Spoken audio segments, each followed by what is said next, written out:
घनघोर बरसात में सुजीत अपनी पुरानी बैलगाड़ी लेकर मेले से लौट रहा था। आसमान में काले बादलों की मोटी परतें उमड़ घुमड़ कर गरज रही थीं, मानो धरती पर टूट पड़ने को तैयार हों।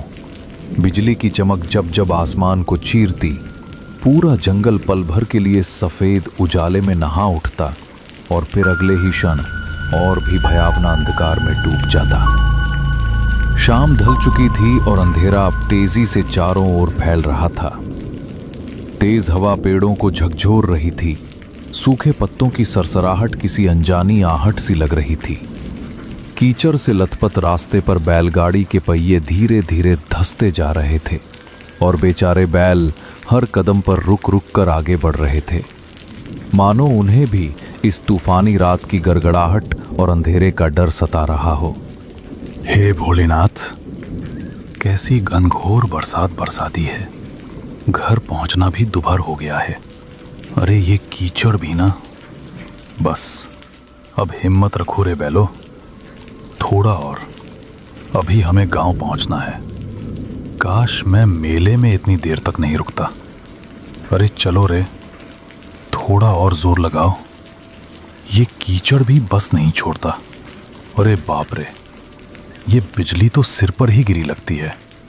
मेले की वो भीड़ अब किसी सपने जैसी लग रही है। यहां तो बस डर ही डर है। ये कैसी रात है, बारिश रुकने का नाम ही नहीं ले रही। अरे भोलेनाथ, कहीं ये वही रास्ता तो नहीं जहां की कहानियां लोग सुनाते हैं। दिल धक धक कर रहा है मेरा।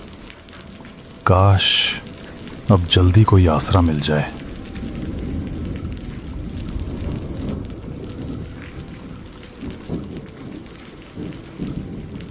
बारिश अब और भी तेज होती जा रही थी। बूंदें इतनी वेग से गिर रही थीं कि चेहरे पर पड़ते ही हल्की सी चोट का एहसास होता था। आसमान में बिजली बार बार चमक रही थी और बादलों की गड़गड़ाहट से धरती जैसे कांप उठती थी। चारों ओर सन्नाटा पसरा हुआ था। न कोई इंसान, न कोई आवाज, बस बारिश की लगातार ध्वनि और दूर कहीं से आती जंगली जानवरों की डरावनी आवाजें। सुजीत का दिल जोर जोर से धड़कने लगा। उसने इस रास्ते के बारे में कई डरावनी कहानियां सुनी थीं। दिन में यह रास्ता सुरक्षित लगता था, मगर इस तूफानी रात में सब कुछ भयानक रूप ले चुका था। तभी अचानक उसे दूर कहीं से मंदिर की घंटी की आवाज सुनाई दी। अजीब बात यह थी कि वो आवाज बारिश के शोर के बीच भी साफ और गूंजती हुई सुनाई दे रही थी। सुजीत ने ध्यान से सुना। हाँ, ये निश्चित ही किसी मंदिर की घंटी थी। अरे ये आवाज, ये तो मंदिर की घंटी जैसी लग रही है। हाँ बिल्कुल, पर इतनी तेज बारिश में कौन बजा रहा होगा इसे? सुजीत ने बैलों को उस आवाज की दिशा में मोड़ दिया। कुछ दूरी तय करने के बाद उसे घने पेड़ों के बीच एक बहुत ही पुराना शिव मंदिर दिखाई दिया। मंदिर पत्थरों से बना था और देखने में काफी जर्जर व प्राचीन लग रहा था, पर अजीब बात यह थी कि उसके भीतर से हल्की सी रोशनी झिलमिला रही थी। सुजीत ने अपनी बैलगाड़ी मंदिर के पास रोकी और उत्सुकता व डर के मिले जुले भाव के साथ जल्दी से मंदिर के अंदर चला गया। मंदिर बाहर से जितना पुराना लग रहा था, अंदर उतना ही स्वच्छ और शांत था। शिवलिंग के सामने अगरबत्तियां जल रही थीं और चारों ओर दूध और चंदन की हल्की सी खुशबू फैली हुई थी। ऐसा लग रहा था जैसे किसी ने अभी अभी पूजा की हो, मगर वहां कोई दिखाई नहीं दे रहा था। कोई है यहां? कृपया बाहर आइए। मैं रास्ता भटक गया हूं। बारिश बहुत तेज हो रही है। रास्ता कीचड़ में डूब गया है। बैल भी थक गए हैं। अगर थोड़ी देर यहीं रुक जाऊं तो कोई आपत्ति तो नहीं? अजीब है, मंदिर में रोशनी जल रही है, अगरबत्तियां भी सुलगी हैं, फिर कोई दिख क्यों नहीं रहा? कुछ देर बाद मंदिर के पीछे वाले कमरे से एक वृद्ध साधु प्रकट हुए, जिन्होंने गेरुए वस्त्र धारण कर रखे थे। उनकी लंबी सफेद दाढ़ी छाती तक लटक रही थी और माथे पर त्रिपुंड का गाढ़ा चिन्ह बना था। उनकी आंखों में गहरी शांति थी, पर चेहरे पर किसी गहरी चिंता की छाया साफ झलक रही थी। कौन हो तुम बेटा? इस तूफानी रात में यहां कैसे आ पहुंचे? महाराज, मैं पास के गांव से लौट रहा था। मेला देर तक चला गया, इसलिए देर हो गई। रास्ते में इतनी भयंकर बारिश शुरू हो गई कि कुछ सूझा ही नहीं। तभी मंदिर की घंटी की आवाज सुनी और यहां चला आया। वे कुछ क्षणों तक सुजीत को निहारते रहे, मौन और स्थिर। फिर धीरे धीरे शांत स्वर में बोले, इस समय जंगल में रुकना उचित नहीं है। ये जगह दिन में भले शांत लगे, पर रात में इसका रूप बदल जाता है। हर आवाज का यहां कोई ना कोई अर्थ होता है और हर सन्नाटे में कोई छिपा हुआ स्वर। बेटा, अगर तुमने बाहर की घंटी सुनी है तो जान लो, वो हर किसी को नहीं बुलाती। मगर महाराज, आप कह रहे हैं कि वो घंटी हर किसी को नहीं बुलाती। इसका क्या मतलब है? साधु ने एक गहरी सांस ली।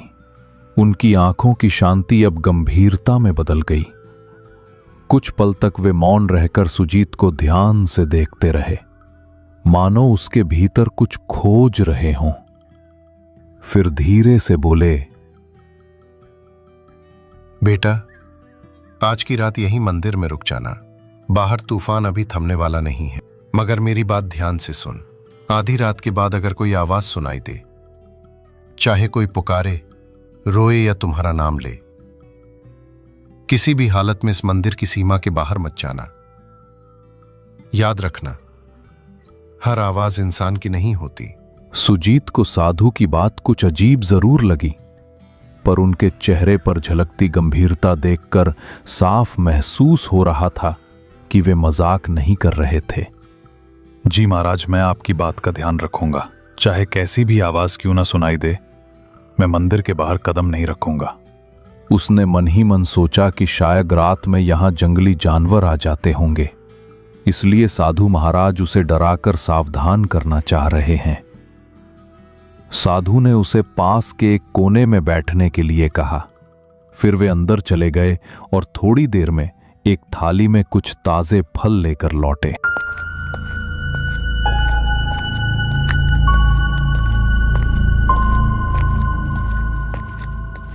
लो बेटा, ये कुछ ताजे फल खा लो।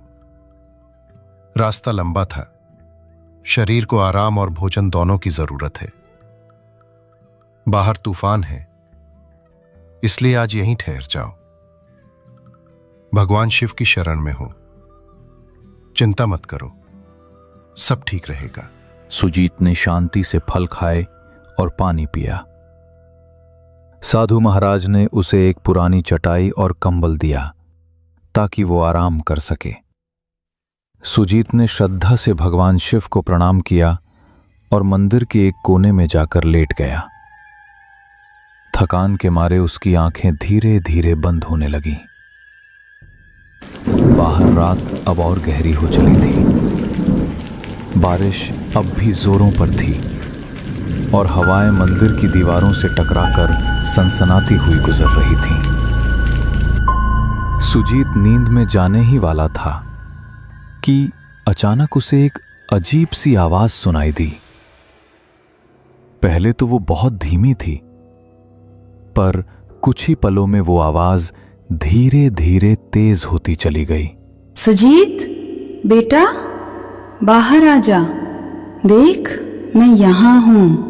डर मत, मैं तेरी माँ हूँ। तू इतनी देर से लौटा नहीं, मैं तुझे ढूंढती ढूंढती यहाँ तक आ गई। बेटा, बस एक बार बाहर आ जा। देख, तेरी माँ तुझे बुला रही है। मेरे पास आ जा सुजीत। तू मुझे पहचानता है ना? मेरी आवाज़ सुन, मैं तुझसे मिलने आई हूँ बेटा। सुजीत, मेरी बात सुनो बेटा, मैं बड़ी मुसीबत में हूँ। कोई मुझे यहाँ से ले जाओ। वरना मैं बच नहीं पाऊंगी।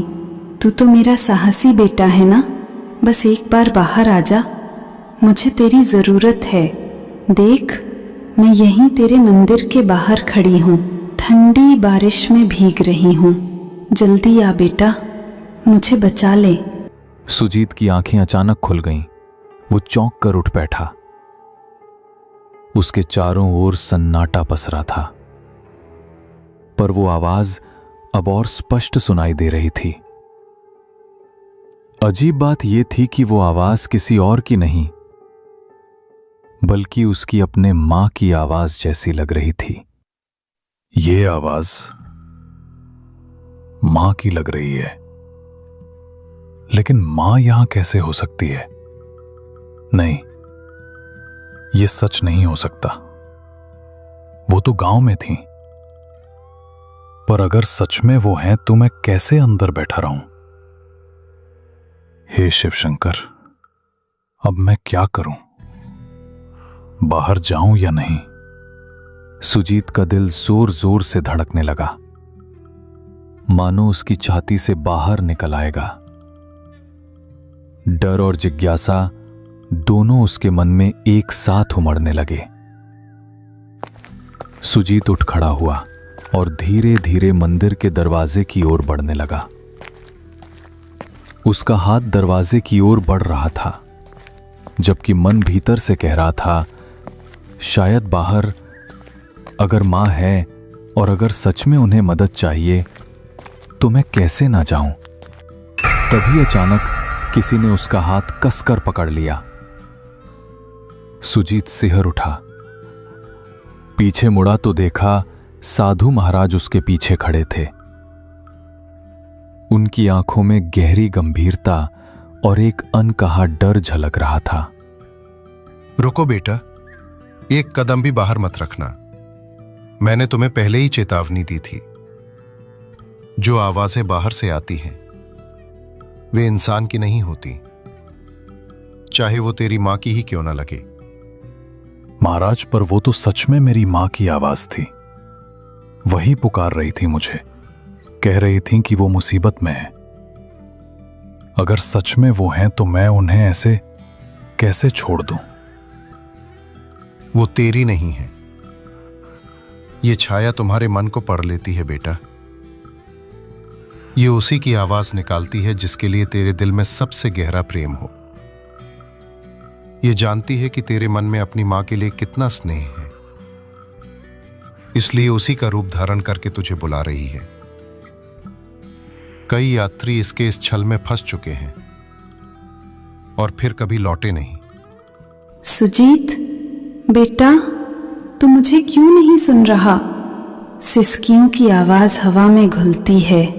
मैं बहुत दर्द में हूं, तेरी मां हूं मैं। देख, मैं यहीं बाहर हूं, बारिश में भीग रही हूं। रोने की धीमी टूटी हुई आवाज सुनाई देती है। मुझे अकेला मत छोड़ बेटा, बस एक बार बाहर आ जा। अगर तू नहीं आया तो मैं बच नहीं पाऊंगी सुजीत। महाराज, छोड़ दीजिए मुझे। वो मेरी मां है, उनकी आवाज मैं पहचानता हूं। आप समझ नहीं रहे, वो मुसीबत में है। मुझे उनकी मदद करनी ही होगी। कृपया जाने दीजिए। मैं उन्हें ऐसे नहीं छोड़ सकता। वो मुझे पुकार रही हैं महाराज। याद रखना, अगर तू बाहर गया तो तेरा नाम भी उनमें शामिल हो जाएगा। साधु ने झटके से सुजीत को वापस अंदर खींच लिया और जमीन पर बिठा दिया। फिर वे सीधे शिवलिंग के सामने जाकर पद्मासन में बैठ गए और ऊंचे स्वर में मंत्र जपने लगे। ओम नमः शिवाय। ओम त्र्यंबकम यजामहे सुगंधिम पुष्टिवर्धनम। ओम नमः काल भैरवाय। ओम हौजू सह रुद्राय नमः। हर हर महादेव। रक्षामि रक्षामि महाकाल देव। पंडित, तुम कितना भी मंत्र जाप कर लो, मुझे नहीं रोक पाओगे। मैं फिर आऊंगी, बार बार आऊंगी, जब जब कोई इस मंदिर में कदम रखेगा मैं उसे पुकारूंगी। तुम मुझे बांध नहीं सकते, मेरी छाया हर दिशा में फैली है, हर हवा में मेरा नाम गूंजता है। ओम नमः शिवाय। उनके मंत्रों की गूंज पूरे ओम मंदिर में त्र्यंबकम फैल यजामहे, गई। सुगंधिम पुष्टिवर्धनम। दीवारें मानो उस ध्वनि से कांप उठी। ओम नमः काल भैरवाय। धीरे धीरे ओम बाहर मौजू की आवाज सहरुद्राय धीमी नमः। पड़ने लगी, हर हर मगर महादेव। पूरी तरह से थमी नहीं। रक्षामि रक्षामि। साधु ने मंत्र जाप महाकाल जारी रखा। उनके माथे पर पसीने की बूंदें चमकने लगी थीं और पूरा मंदिर एक अजीब रहस्यमयी ऊर्जा से भर गया था। सुजीत डर के मारे कांप रहा था। उसका दिल तेजी से धड़क रहा था। अब डर मत करना बेटा, वो शक्ति अब लौट गई है। इस मंदिर की रक्षा स्वयं भोलेनाथ करते हैं। तुम अब निश्चिंत होकर सो जाओ, मैं यहीं बैठा रहूंगा। कुछ देर बाद बाहर की सारी आवाजें एकदम थम गईं। अब बस बारिश की लगातार गिरती बूंदों की आवाज रह गई थी। सुजीत कांपते हुए वापस अपनी चटाई पर लेट गया, मगर उसकी आंखों में नींद कहां थी। वो पूरी रात जागता रहा। हर आहट पर उसका दिल सहम उठता था। जब सुबह की पहली किरण मंदिर के अंदर पहुंची तो सुजीत धीरे धीरे उठा और बाहर निकल आया। बारिश अब थम चुकी थी, लेकिन मंदिर के चारों ओर जमीन पर अजीब से पैरों के निशान बने हुए थे, जैसे कोई अनजानी चीज रात भर मंदिर के इर्द गिर्द घूमती रही हो। तभी साधु महाराज अपनी कुटिया से बाहर आए। उन्होंने चारों ओर देखा और गहरी सांस ली, मानो किसी लंबे संघर्ष के बाद राहत मिली हो। देख रहे हो बेटा, ये निशान, ये उसी छाया के हैं जो पूरी रात मंदिर के चारों ओर मंडराती रही। वो कोशिश कर रही थी कि तुम्हें बाहर खींच ले जाए, तुम्हारे मन के प्रेम का इस्तेमाल करके तुम्हें अपने जाल में फंसाए। पर भगवान शिव की कृपा से वो इस मंदिर की सीमा पार नहीं कर सकी। ये रेखाएं उसकी असफलता की निशानी हैं। वो अब भी मुक्ति नहीं पा सकी, इसलिए हर तूफानी रात में लौटती है, किसी नए मन को बहकाने। महाराज, ये छाया आखिर कौन है? क्यों हर रात यहां आती है? और क्यों मुझे अपनी मां की आवाज में बुला रही थी? इसका क्या रहस्य है? इसकी पिछली कहानी क्या है? बेटा, ये छाया कोई साधारण आत्मा नहीं है। कभी ये भी एक इंसान थी, एक औरत जो अपने पति की मौत के बाद पागलपन की हद तक टूट गई थी। कहा जाता है कि वो अपने दुख में इतनी डूब गई कि उसे जीते जी शांति नहीं मिली। एक तूफानी रात में उसने इसी जंगल में अपनी जान दे दी। तभी से उसकी आत्मा इस जगह से बंध गई। वो अब भी अपने अकेलेपन और दर्द से मुक्त नहीं हो पाई है।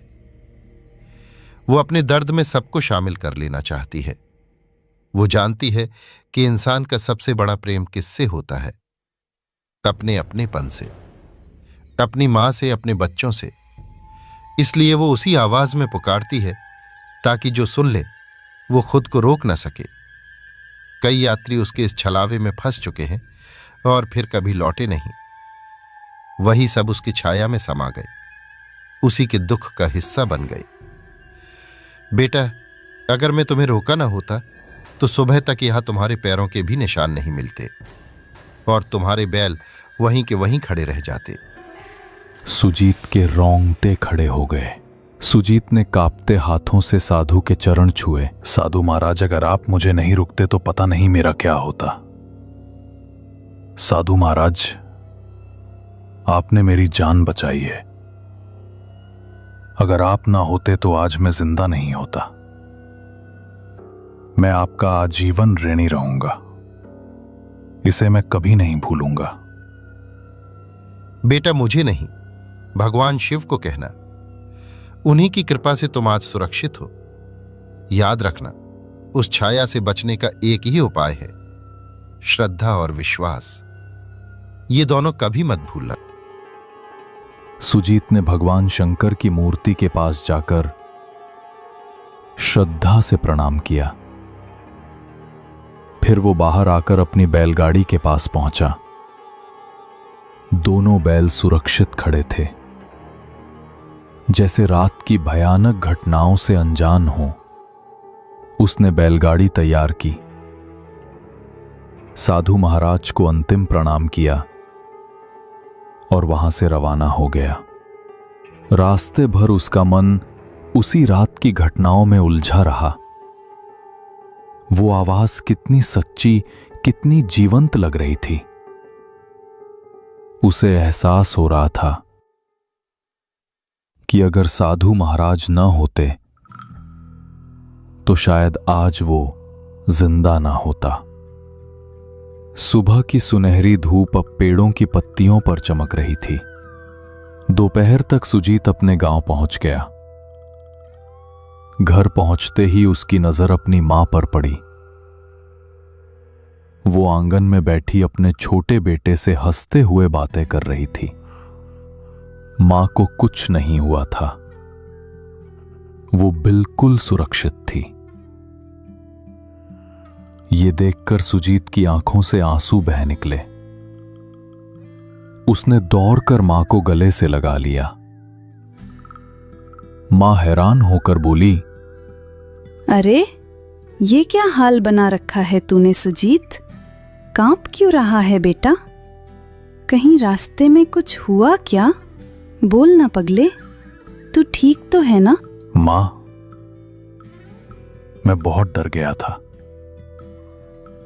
रात भर तुम्हारी आवाज सुनाई देती रही, इतनी सच्ची, इतनी करीब, जैसे तुम मुझे बुला रही हो। मैंने सोचा तुम किसी मुसीबत में हो। अगर साधु महाराज मुझे न रोकते तो शायद मैं आज तुम्हारे सामने न होता। सुजीत ने अपनी मां को रात की सारी घटना बताई। उसकी बात सुनकर मां की आंखों में डर और हैरानी दोनों छलकने लगे। धीरे धीरे ये खबर पूरे गांव में फैल गई। सबको मालूम हो गया कि उस जंगल में रात के समय कुछ अनहोनी घटती है। तब से किसी में भी इतनी हिम्मत नहीं रही कि अंधेरा होने के बाद उस रास्ते पर कदम रखे। अगर कोई अनजान यात्री भटक जाता तो गांव वाले उसे शिव मंदिर का रास्ता दिखा देते, जहां साधु महाराज निवास करते थे। अब सुजीत हर महीने मंदिर जाता, श्रद्धा से साधु महाराज के चरण छूता और पूजा का सामान व फल अर्पित करता।